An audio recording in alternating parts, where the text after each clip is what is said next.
আছে। ৩ নম্বরে আমরা চলে আসলাম। প্রশ্নটা আমরা একটু দেখি। ৩ নম্বর প্রশ্নে কি বলেছে? ৩ নম্বর প্রশ্নে বলেছে AB কোনো বৃত্তের ব্যাস, একটা বৃত্ত আঁকতে হবে। এর ব্যাস AB এবং BC ব্যাসার্ধের সমান জ্যা, একটা জ্যাও আঁকতে হবে। যদি A ও C বিন্দুতে অঙ্কিত স্পর্শকদ্বয় D বিন্দুতে মিলিত হয়, আবার A ও C বিন্দুতে স্পর্শক আঁকতে হবে। D বিন্দুতে মিলিত হয় এবং D বিন্দুতে মিলিত হবে দুটি স্পর্শক। তবে প্রমাণ করো যে ACD সমবাহু ত্রিভুজ। অর্থাৎ ACD একটা ত্রিভুজ গঠন করবে, সেটা সমবাহু ত্রিভুজ হবে। এইটা আমার প্রমাণ করতে হবে। তো ১ম কাজ হচ্ছে আমার বৃত্ত আঁকা। ১ম কাজ হচ্ছে কি আমার বৃত্ত আঁকা। তো আমি এখন বোর্ডে চলে যাচ্ছি বৃত্ত আঁকার জন্য। তো ১ম আমি বৃত্ত আঁকবো। তা বৃত্ত আঁকার ক্ষেত্রে আমি আ জুমের সাহায্য নিয়ে বৃত্ত আঁকতেছি। একটা বৃত্ত আঁকি ১ম এই একটা বৃত্ত আঁকলাম। এরপর বলছে একটা ব্যাস আঁকতে হবে। এর ব্যাসের নাম AB ব্যাস। একটা বৃত্ত আঁকতে হবে এবং একটা ব্যাস আঁকতে হবে। এই ব্যাসের নাম হচ্ছে AB ব্যাস। তো আমি একটা ব্যাস আঁকি। আমরা জানি ব্যাস হচ্ছে কেন্দ্র দিয়ে যায়। তো আমি একটা ব্যাস আঁকছি ঠিক মাঝ বরাবর একটা ব্যাস আঁকতেছি। এই একটা ব্যাস আঁকলাম। ঠিক আছে? এই ব্যাসের নাম হচ্ছে AB ব্যাস। এরপর কি বলছে? এরপর বলছে যে BC একটা জ্যা আঁকবো যা ব্যাসার্ধের সমান। BC একটা জ্যা আঁকবো যা ব্যাসার্ধের সমান। তো এটা আমি অন্য কালার দিয়ে BC জ্যা আঁকতেছি এবং এখানে অবশ্যই আমার আ এখান দিয়ে শুরু করি। BC একটা জ্যা আঁকি। এটা এই যে BC জ্যা। BC একটা জ্যা আঁকবো যা ব্যাসার্ধের সমান। ব্যাসার্ধ কতটুক? অবশ্যই আপনারা জানেন যে ব্যাসার্ধ হচ্ছে কেন্দ্র। এই যে আমার কেন্দ্র, সেই কেন্দ্র থেকে আপনি ১ম এ কম্পাস দিয়ে আপনি এটা মেপে নিবেন। ব্যাসার্ধটা। মেপে নিয়ে এখানে B আমি নামগুলো দেই। এটা হচ্ছে A আর B। AB হচ্ছে অকেন্দ্র বিশিষ্ট বৃত্ত। ধরো অকেন্দ্র বিশিষ্ট বৃত্ত।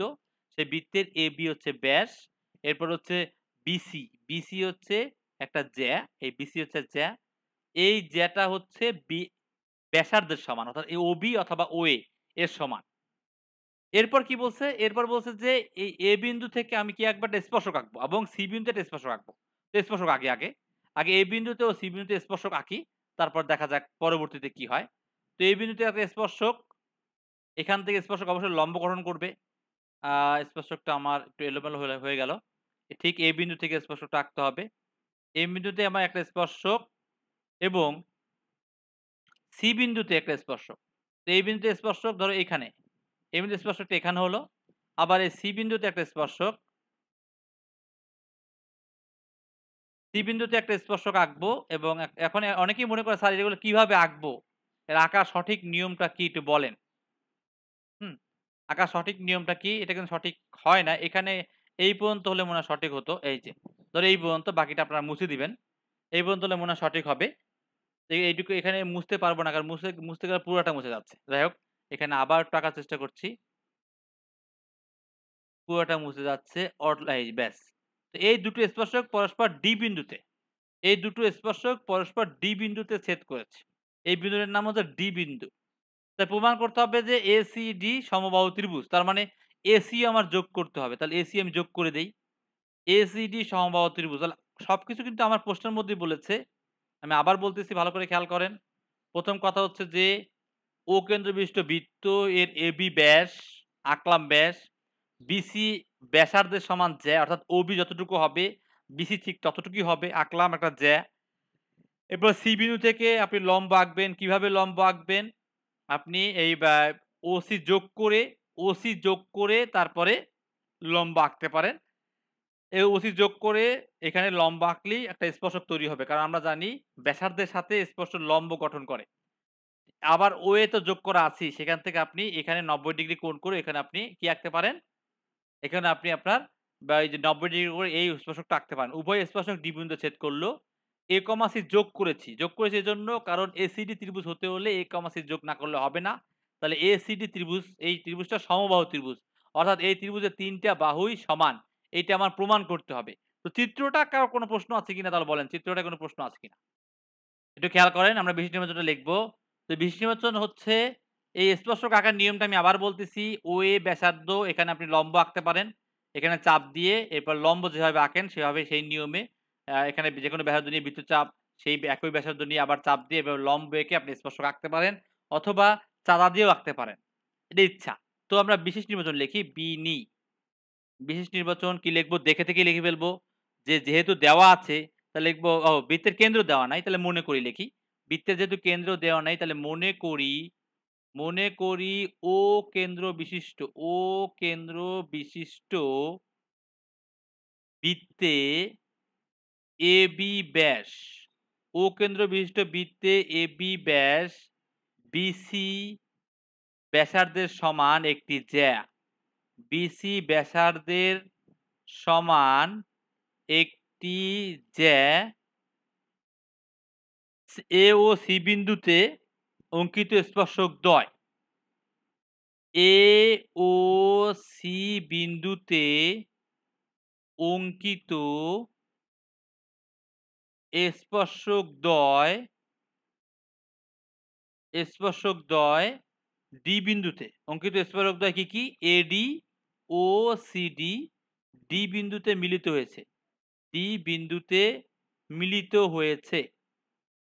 মিলিত হয়েছে। এরপরে কি লিখবো? এরপর লিখবো এ কমা সি যোগ করি। ওকে, এ কমা সি যোগ করে তাহলে ত্রিভুজ পেয়ে গেলাম। প্রমাণ করতে হবে যে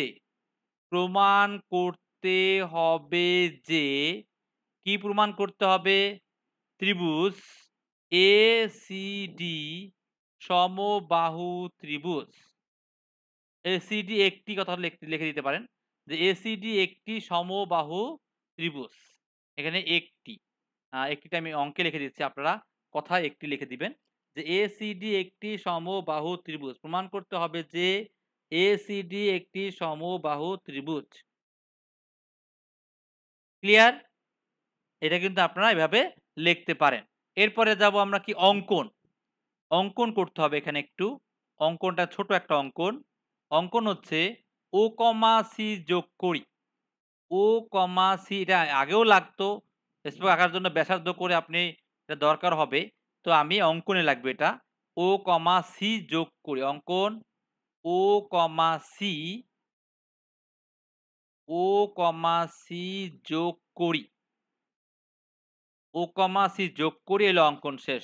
তো বিশেষ নির্বাচন অঙ্কনে কারো কোনো প্রশ্ন আছে কিনা তাহলে আমাকে বলেন, তারপর আমরা প্রমাণে চলে যাব। আমরা প্রমাণে চলে আসলাম। প্রমাণে কি লিখব? দেখেন, এটা যুক্তির প্রমাণ এবং ক্যালকুলেশন, সব ক্যালকুলেশন, যুক্তি এবং ক্যালকুলেশন। একটু খেয়াল করেন, ত্রিভুজ ওবিসি এর দিকে তাকান সবাই একটু।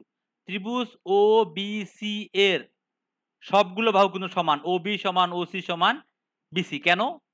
কারণ ওবি হচ্ছে ব্যাসার্ধ, ওসি হচ্ছে ব্যাসার্ধ, বিসি হচ্ছে ব্যাসার্ধের সমান। আর তিন বাহু সমান হলে এটা কি ত্রিভুজ?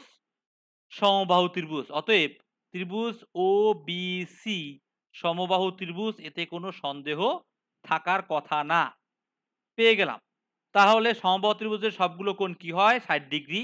তার মানে কোণ হচ্ছে ওবিসি সমান কোণ ওসিবি সমান কোণ বিওসি সমান ৬০ ডিগ্রি। লিখলে কেউ আমাকে মারবে না, কারণ আমরা জানি সমবাহু ত্রিভুজের তিনটা কোণই সমান এবং তিনটা কোণই ৬০ ডিগ্রি। এর ১ নাম্বার ধাপ। ২ নাম্বার ধাপে আমরা কি লিখতে পারি একটু খেয়াল করেন। তাহলে এইখানে বিওসি কোণ কি কোণ? বিওসি কোণ কিন্তু ২ নাম্বার ধাপে কোণ বিওসি সমান এক সমকোণ বা ৯০ ডিগ্রি। এক সমকোণ বা ৯০ ডিগ্রি। সাইড নোট দিবেন অর্ধবৃত্তস্থ কোণ। দেখেন, অর্ধবৃত্তস্থ কোণ লেখা যায় কিনা, কারণ এটা ব্যাসের উপরে অবস্থিত। তাহলে বিওসি এক সমকোণ।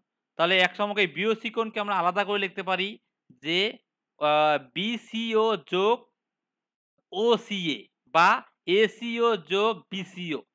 ঠিক আছে? কারণ কি? কারণ এই কোণটা ৬০ ডিগ্রি, তাহলে আমি এই কোণটা পাবো ৩০ ডিগ্রি। এই কোণটা ৬০ ডিগ্রি, তাহলে আমি এই কোণটা ৩০ ডিগ্রি পাবো। ঠিক আছে?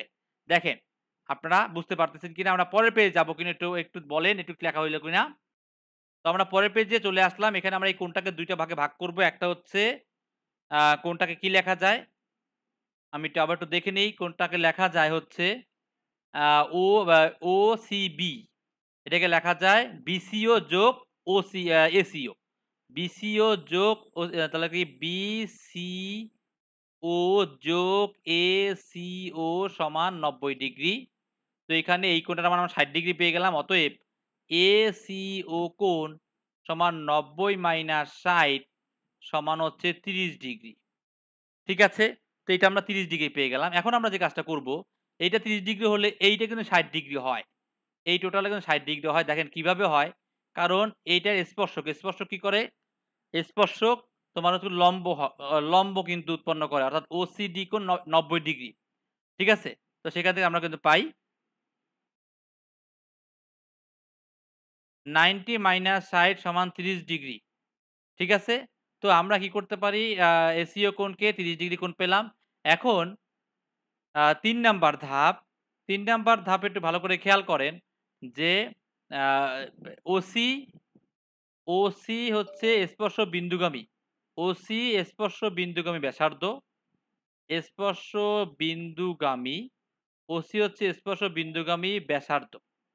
ওসি হচ্ছে স্পর্শ বিন্দুগামী ব্যাসার্ধ এবং সিডি স্পর্শক।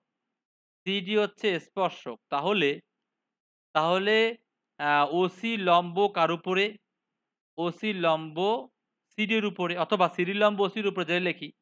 সুতরাং ওসিডি কোণ সমান হচ্ছে কত? ৯০ ডিগ্রি।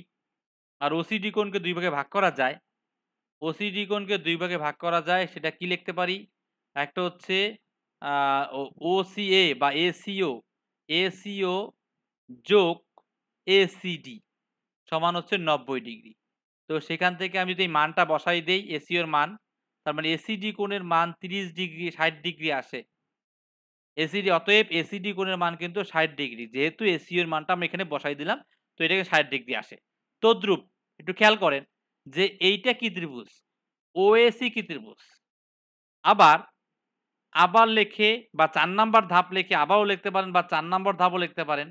যেখানে ৪ নম্বর ধাপে ত্রিভুজ ওএসি, ত্রিভুজ ওএসি এর ওএ সমান হচ্ছে ওসি। কারণ একই বৃত্তের ব্যাসার্ধ। তার মানে কোণ হচ্ছে এসিও সমান কোণ হচ্ছে সিএও। এসিও সমান সিএও সমান হচ্ছে ৩০ ডিগ্রি। অর্থাৎ এই কোণটাও কিন্তু আমার ৩০ ডিগ্রি হয়। যেটা আমি এই সবুজ কালি দিয়ে লিখতেছি। এই কোণটাও কিন্তু ৩০ ডিগ্রি হয়। তদ্রূপ, তদ্রূপ এই পাশের কোণটা কি হবে?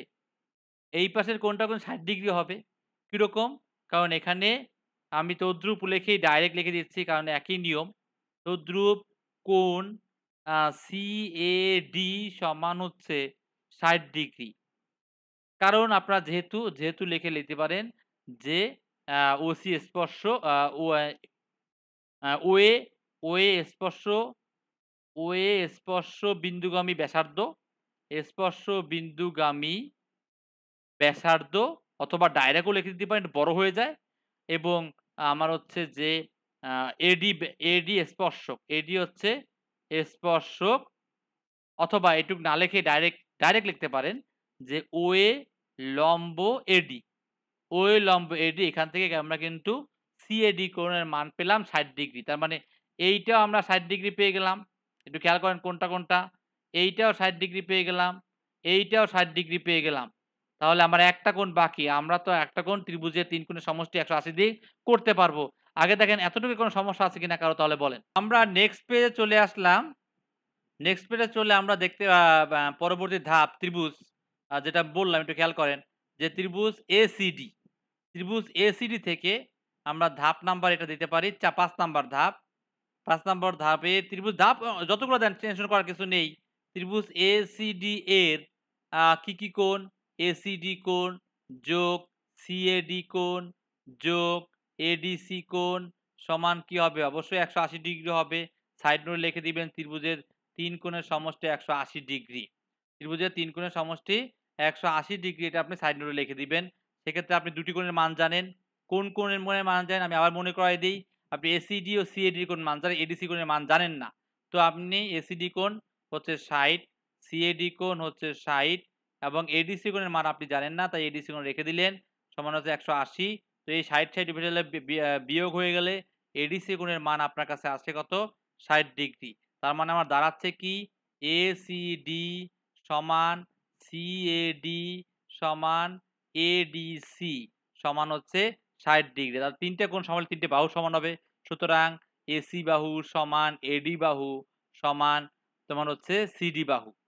অতএব ত্রিভুজ A B A C D একটি সমবাহু সমবাহু ত্রিভুজ প্রমাণিত।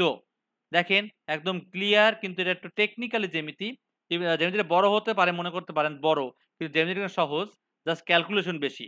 এটা সমবাহু ত্রিভুজ, তারপর প্রমাণিত না দেখাতে বলছে, প্রমাণ করতে বলছে, তাহলে লিখব প্রমাণিত। কোনো প্রশ্ন আছে কিনা তাহলে প্রশ্ন করেন। আমি আবার একটু বলতেছি, খেয়াল করেন যে এখানে ১ম কথা হচ্ছে বৃত্তটা আঁকছি এবং আমার অর্ধেকই বলে দিয়েছে এখানে কি করতে হবে। ও কেন্দ্র বিশিষ্ট বৃত্ত ধরে নিয়েছিলাম। AB হচ্ছে ব্যাস, BC হচ্ছে ব্যাসার্ধ সমান জ্যা। এরপরে বলছে A ও C বিন্দুতে দুটি স্পর্শক আঁকা হলো যা D বিন্দুতে মিলিত হলো। প্রমাণ করতে হবে যে ACD সমবাহু ত্রিভুজ। তো সেক্ষেত্রে আমি কি করলাম? স্পর্শক আঁকবো। তারপরে OC যোগ অঙ্কন শুধু OC যোগ করেছি। আর OC যোগ করে দেখছি এটা ৩ টা বাহুই সমান OBC ত্রিভুজের। অর্থাৎ এটা সমবাহু ত্রিভুজ। সেক্ষেত্রে প্রত্যেকটা কোণই ৬০ ডিগ্রি হয়। তো যদি এই কোণটা আমার ৬০ ডিগ্রি হয়, এই টোটাল কোণটা তো ৯০ ডিগ্রি। কারণ অর্ধবৃত্তস্থ কোণ এক সমকোণ। সেই ক্ষেত্রে আমরা এটা ৩০ ডিগ্রি কোণ পাই। আর যদি এইটা ৩০ ডিগ্রি কোণ পাই, তাহলে এই কোণটাও ৩০ ডিগ্রি। কারণ OC সমান OA। OC সমান কি? OA। কথা বোঝা গেছে? OC সমান OA, সেক্ষেত্রে কিন্তু আমি এইটাও ৩০ ডিগ্রি, এটাও ৩০ ডিগ্রি পাই। এরপরে যাই হচ্ছে আমরা বাহিরের অর্থাৎ বহিঃস্থ কোণ। বহিঃস্থ কোণ এখানে দেখতে পাচ্ছি যে OAD এটা এক সমকোণ। কারণ OA হচ্ছে ব্যাসার্ধ আর OAD হচ্ছে স্পর্শক। ব্যাসার্ধ স্পর্শকের সাথে ৯০ ডিগ্রি কোণ উৎপন্ন করে। সুতরাং CAD কোণ ৬০ ডিগ্রি। কারণ এটা ৩০ ডিগ্রি। একই নিয়মে ACD কোণও তদ্রূপ লেখেন, সাইড নোট না দেখলেও হয় তদ্রূপ এই নিয়মে যে আমরা করছি, তাহলে স্যাররা বুঝতে পারবে যে এটা এই নিয়মে করা হয়েছে, যে CAD কোণটাও ৬০ ডিগ্রি। তো একটা ত্রিভুজের ২ টা কোণ ৬০ ডিগ্রি, ৬০ ডিগ্রি হলে আর একটা কোণ বাকি থাকে। ত্রিভুজের ৩ কোণের সমষ্টি ১৮০ ডিগ্রি। সেখান থেকে অপর কোণটাও আমরা পেয়ে গেলাম ৬০ ডিগ্রি। আপনি ইচ্ছে করলে আরেকটু গুছায় লিখতে পারেন। সেটা হচ্ছে কি, এই ৬০, ৬০, ১২০ যোগ করে ১৮০ বিয়োগ করে লিখতে পারেন। তো ৩ টে কোণ ১৬০ ডিগ্রি, ৩ টা কোণই ৬০ ডিগ্রি। তার মানে ৩ টা কোণই সমান। আর ৩ টে কোণ সমান হলে ৩ টা বাহুই কি হয়? ৩ টে কোণ সমান হলে ৩ টা বাহুই সমান হয়। তো ৩ টে বাহু সমান, তার মানে এটা সমবাহু ত্রিভুজ প্রমাণিত। কোন প্রশ্ন আছে কিনা তাহলে প্রশ্ন করেন। দেখেন বুঝতেন কিনা না। আজকে এই পর্যন্তই। আল্লাহ হাফেজ। সবাই ভালো থাকবেন।